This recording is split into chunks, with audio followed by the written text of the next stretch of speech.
Joining me now is Georgia Congressman Richard McCormick. He's a member of the House Foreign Affairs and Armed Services Committees. He's also a member of the House Republican Study Committee and the GOP Doctors Caucus. Congressman, good morning.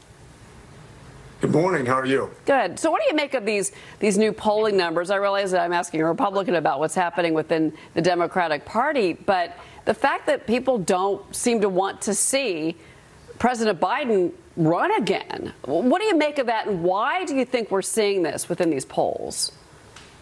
Well, as an ER doc, I'll tell you this right now. It's obvious his cognitive decline. I was talking to a constituent who happens to have a daughter who's a very liberal minority and was very concerned about having Biden as her president because you can see the cognitive decline. You can see how he's having problems walking and talking and reasoning, or even he's selling his product. The Democrats have a lot of bad things that they're trying to push right now, and he's on the wrong side of history. And the fact that he can't sell his product is really troubling to them. He's on the wrong side of the size of government, border, crime, debt, education, energy. They have a lot of problems, and they can't sell the product. No, I'm glad that you bring up that. I do appreciate you talking about that cognitive decline because, even if the White House, Tiana, doesn't want to, acknowledge what we're seeing, people have eyes. They see what's happening with the president. And look, at the end of the day, slowing down is the best way to say it. But go ahead and jump in. This JL Partners poll also asked what they think, what voters believe Biden wants in a second term. For Donald Trump, voters said that Trump wants revenge. For Biden, they said nothing. Which is interesting to me because I view it as the most damaging things Biden has done is what he's actually passed, right? Mm-hmm. The $2 trillion American Rescue Plan, the disastrous withdrawal from Afghanistan. And yet there is this perception that Biden does nothing. Is that more of a detriment to Biden going into 2024? Or does that make him the safe option again, as he kind of was in 2020? He was able to position himself as.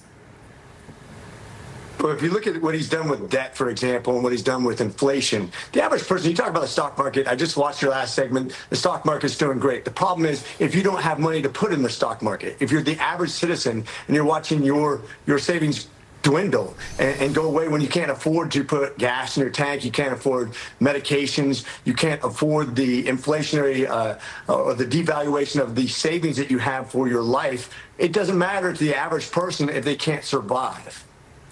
Well, and I think that's a really good point about you're right, because, still historically, only about half of the U.S. population participates in the stock market, which I'm a capitalist. I believe that everybody should try and get in, but I understand your point. I want to move on to something overseas with you. There's been now 106 attacks against U.S. forces in Iraq and Syria since the 17th of October.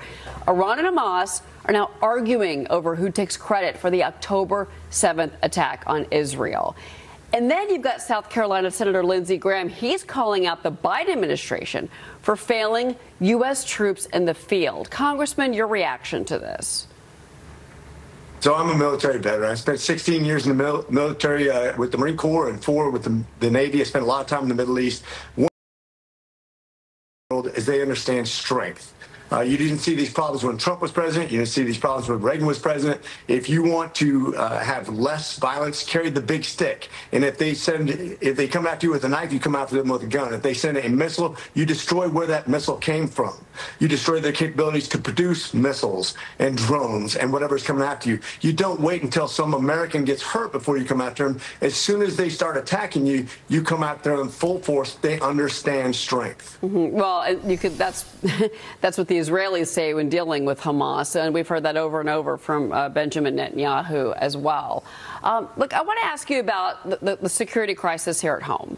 So President Biden ignored a reporter question about the southern border while he was jetting off to St. Croix for the rest of this holiday week. So the president's vacation is happening while U.S. and Mexico officials did hold these talks yesterday to discuss how to slow the record pace of illegal crossings at the southern border. Mexican President Obrador telling Antony Blinken and Alejandro Mayorkas that migration will intensify. And we've got another one, a massive migrant caravan of thousands that's heading up towards the border right now. Congress remains, and this is no closer to a deal on immigration reform. So what can be done? The crisis at the border, well documented, well reported on. and both sides seem to agree there's an issue here. But how do we fix this? How does Congress step in when you come back from recess? Is it approving the border security part of the $106 billion that the Biden administration has requested? Do we propose new laws for the border? What would you do? So everything they propose is really sleight of hand. He said, Newsom even argued about it in the debate. He said, we're sending record number of border agents down there. Yeah, to process people into the United States. We've had nearly 10 million people. 10 million people coming to the United States since President Biden was president. That's enough for about, I think, 13 or 14 entire congressional districts.